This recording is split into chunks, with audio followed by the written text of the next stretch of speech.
大家好，我是可嘉妈妈，欢迎来到我的频道。这里每天分享各种实用的养生知识，希望能给您带来健康。如果觉得本视频还不错的话，请给我点个赞加订阅，非常感谢您的支持。又到了感冒、咳嗽高发的季节，尤其是家里的老人和孩子特别容易感冒，感冒就会咳嗽，让人非常的烦恼。为什么花这么多钱吃这么多的补品，还有咳嗽的药，都没有见好转呢？咳嗽是任何人都出现过的一种症状，一般来说，感冒、咳嗽在1个星期左右即可好转。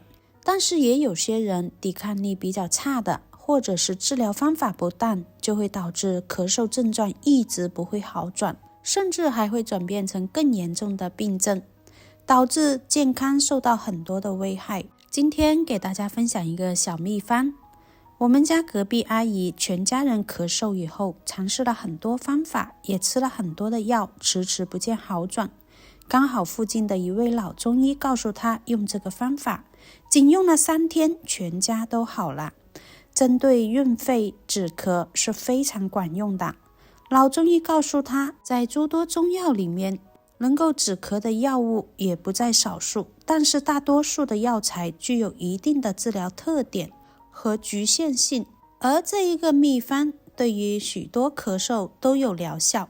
古人称它可以润肺气、止咳，无论是久咳还是痰咳嗽，或者是体弱咳嗽，都可以用它来治疗。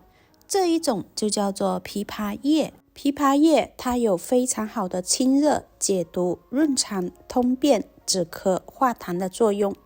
枇杷叶含有黄酮类、三铁类、芳香酸类、糖类等多种有效的成分，能够刺激呼吸道黏膜分泌和松弛，促进痰液的排出。因此用枇杷叶煮水喝，能够起到很好的清除肺火、缓解肺燥，在止咳、止痰、止喘方面有着积极的作用。枇杷叶中含有一些挥发油和黄酮类化合物，能够清热解毒，缓解感冒、喉咙炎症引起的不适症状。枇杷叶还可以清除肠道内的虚火和内热，进而能够发挥润肠通便的作用，对于大便干结、大便干燥等排便困难患者都有很好的治疗效果。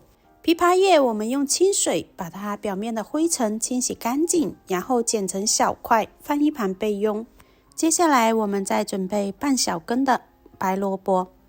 白萝卜素来就有小人参的美誉，它是一种营养丰富的蔬菜，含有丰富的维生素 C、维生素 B6、膳食纤维、硫化物等多种营养成分，被誉为冬日一宝。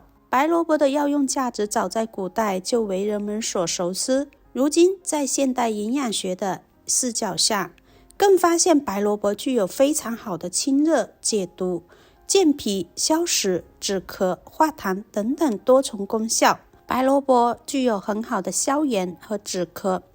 白萝卜性凉、味甘，其中所含的维生素 C 和微量元素锌丰富，能够帮助人体提高抗病能力，具有消炎、化痰、止咳、理气的作用，可以辅助缓解包括感冒在内的多种疾病。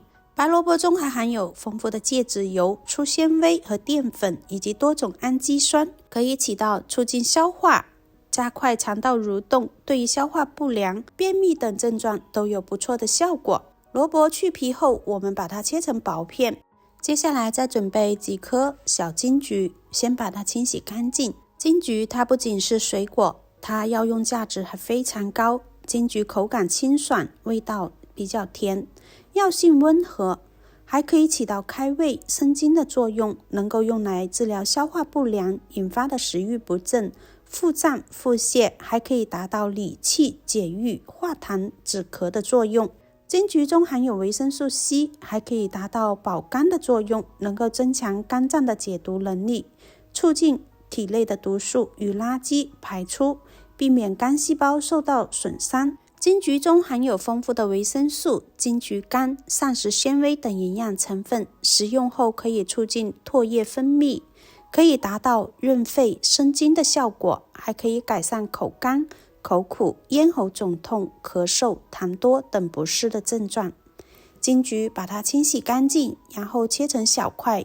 接下来我们再来切几片的生姜。生姜味辛，性微温，归肺经。它主要的功效就是解表、散寒、温中、止呕、化痰、止咳，可预防感冒。生姜发汗，作用比较强。如果我们感冒的话，可以适量的喝一些生姜汤，它可以起到很好的解表、散寒，能够起到润肺、止咳。对于风寒咳嗽、痰白、清稀、痰饮内停，都可以得到很好的治疗。生姜不需要太多，5到6片。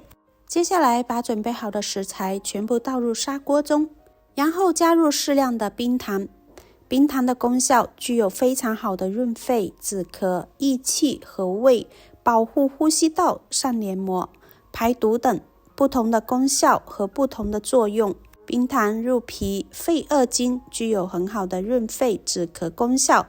平时咳嗽、嗓子不舒服，也可以喝一些冰糖水，有治疗痰中带血的作用，能够起到保护呼吸道、上皮黏膜。冰糖中富含维生素 A， 可以有效的保护呼吸道，增强免疫球蛋白，预防呼吸道感染，还能够排出毒素，可以清除体内长期淤积的毒素，有益于身体排毒，增强免疫细胞活性，从而减少有毒物质对身体的侵害和影响。然后加入多一点的清水，大约1000毫升，盖上盖子，先用大火煮开，再转小火慢煮20分钟左右。制作视频不易，亲爱的朋友们，一个小红心对您来说只是举手之劳，但对我来说可以让我高兴的睡不着觉。那么今天这个视频就麻烦您帮忙点一个免费的小红心吧，辛苦大家啦。20分钟之后，我们这道止咳润肺化痰水就煮好啦。我们只需要喝里面的水就可以啦。这些小金桔和白萝卜可以吃，也可以不吃。建议大家一定要趁热饮用，效果会比较好。用白萝卜搭配金桔还有枇杷叶、生姜、冰糖一起煮水喝，具有非常好的止咳、润肺、化痰的效果。无论你是新出现的咳嗽，还是久咳不止，白天咳还是晚上咳，都能起到非常好的止咳效果。在各大医学中记载，用白萝卜来止咳，它的效果都是非常的不错的。不管你或者是你的家人、老人和孩子咳嗽吃了药都不见好转的话，不妨试试这个方法，真的效果非常的不错。好了，今天的分享就到这里啦，感谢大家的观看，我们下期再见。